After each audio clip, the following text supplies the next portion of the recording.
ఎలా చదువుతాడా ఏంటా అనుకున్నాము. కానీ ఫస్ట్ క్లాస్ జాయిన్ చేసిన వెంటనే వీడు బోర్డ్స్ బండి మీద వెళ్తుంటే బోర్డ్స్ చదివేయటం స్టార్ట్ చేశాడు.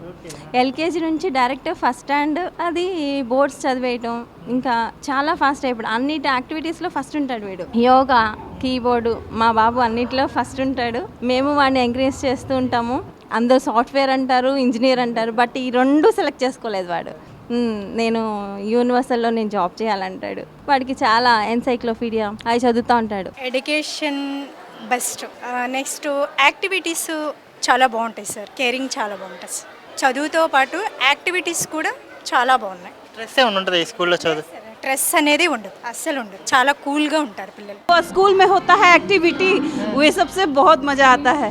बच्चे लोग को आए या ना आए, पेरेंट्स को बहुत अच्छा लगता है. कहाँ से आता हो तुम? मैं कलकत्ता से आती हूँ sir. Main difference find out చేసింది ఎక్స్ట్రా కరికులర్ యాక్టివిటీస్ కూడా ఎకడమిక్స్తో పాటు ఎట్ ద సేమ్ అంటే రెండు బ్యాలెన్స్ చేసుకుంటూ ఉన్నారు కాబట్టి మేము ఈ స్కూల్ని ప్రిఫర్ చేసాం. డైలీ ఏదో ఒక యాక్టివిటీ, యోగా అవ్వచ్చు, క్రాఫ్ట్ అవ్వచ్చు, ఆఫ్టర్ స్కూల్ అవర్స్ కూడా ఇప్పుడు క్రికెట్ ఇంట్రెస్ట్ అన్నారు, ఆఫ్టర్ స్కూల్ అవర్స్ జరుగుతుందన్నమాట. సో ఇంట్రెస్ట్ ఉన్న వాళ్ళు జాయిన్ అవుతున్నారు. సో దాంట్లో మా బాబు ఇప్పుడు ఈ క్రికెట్ ఇంట్రెస్ట్ అని చెబుతున్నాడు. సో అంటే చేయడం అంటే అన్నిట్లో బాగానే ఉంటాడు. So it's surprise for us అంటే క్రికెట్ బాగా నచ్చుతుందని.